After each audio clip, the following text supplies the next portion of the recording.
আসসালামু আলাইকুম everyone, welcome to my Bonya's kitchen. আজকে আপনাদের মাঝে নিয়ে চলে এসেছি অন্য একটি রেসিপি নিয়ে। আজকে আপনাদের দেখাবো গরুর পায়া বা গরুর নল্লি, অনেকে এটাকে নিহারিও বলে থাকেন। তো এটা রুটি পরোটা বা ভাতের সঙ্গে খেতে খুবই মজার লাগে। দেখুন প্রস্তুত প্রণালী। এখানে আমরা গরুর পায়াগুলোকে খুব ভালো করে ধুয়ে নিয়েছি লেবু দিয়ে। এটার সঙ্গে অনেক পশম লেগে থাকে, এজন্য এটা খুব সময় নিয়ে ভালো করে পরিষ্কার করে ধুয়ে নিতে হবে। এখানে আমরা অ্যাড করে দিব মশলাগুলো। 4টা তেজপাতা, 2 টেবিল চামচ পেঁয়াজ বাটা,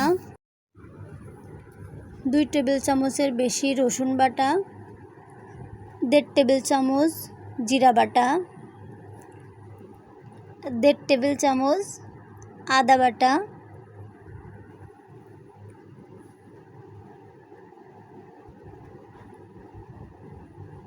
বাটা মশলায় অন্যরকম একটা স্বাদ আসে।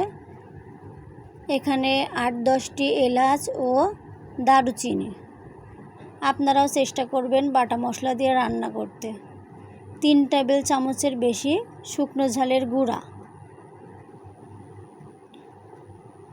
পায়া অনুযায়ী আপনারা মশলাটা কম বেশি করে নিতে পারেন। 1.5 টেবিল চামচ ধনিয়া গুঁড়া, 1.5 টেবিল চামচ হলুদের গুঁড়া,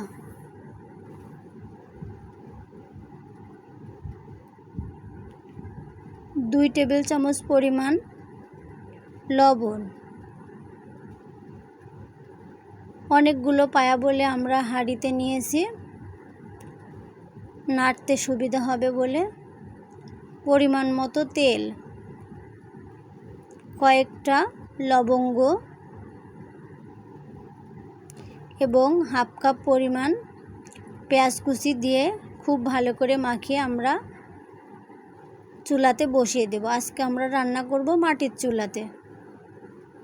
এটা রান্না করতে অনেক সময় লাগে, এজন্য আমরা মাটির চুলাতে কিছুটা সিদ্ধ করে নিব। আপনারা চাইলে প্রেসার কুকারে কয়েকটা সিটি দিয়ে সিদ্ধ করে নিয়ে তারপর ভালোভাবে রান্নাটা শেষ করতে নিতে পারেন। আর এই রান্নাটায় একবারে পানি ব্যবহার করা যাবে না, অল্প অল্প করে পানি ব্যবহার করতে হবে এবং শুকিয়ে গেলে আবার একটু পানি ব্যবহার করে নিতে হবে এবং চেষ্টা করবেন গরম পানি ব্যবহার করার জন্য। দেখুন চুলাতে বসানো বেশ কিছু সময় হয়ে গেছে। এ পর্যায়ে দেখে বুঝতে পারছেন অনেকটাই সিদ্ধ হয়ে এসছে। এখানে আমরা আরেকটু পানি অ্যাড করে সিদ্ধ করে নেব।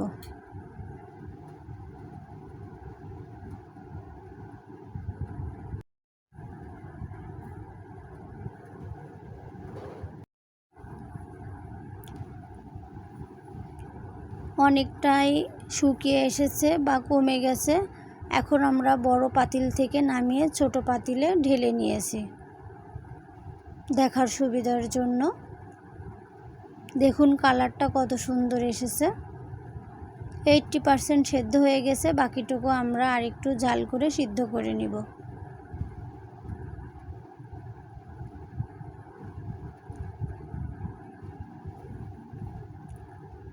এটা পরোটা, রুটি বা ভাত যে কোনোটার সাথেই খেতে খুবই মজার লাগে বা খালি খালি খেতেও খুবই ভালো লাগে। যেহেতু কোরবানির ঈদ, তাই আপনাদের জন্য আজকে এটা নিয়ে আসলাম। এখানে একটা ভাজা মশলা ব্যবহার করতে হবে। এটা একটু তেলে গুঁড়ো করে অ্যাড করে দিয়েছি, এতে সুন্দর একটা ফ্লেভার আসবে এবং টেস্টটাও বেড়ে যাবে। দেখুন কয়েকটা খুলে এসছে, তার মানে অলমোস্ট রেডি। আমরা নামিয়ে পরিবেশন করে নিব। এটা খুব বেশি ঝোল রাখার প্রয়োজন নেই, নামানোর পরে অনেকটাই ঝোল টেনে আসবে।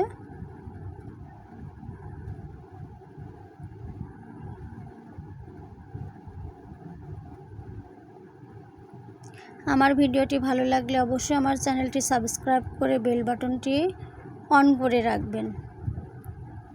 নামিয়ে আমরা পরিবেশন করে নিয়েছি।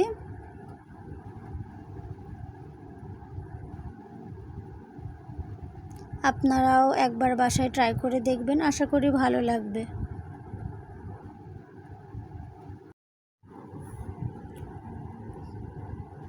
সবাই ভালো থাকবেন, সুস্থ থাকবেন। আল্লাহ হাফেজ।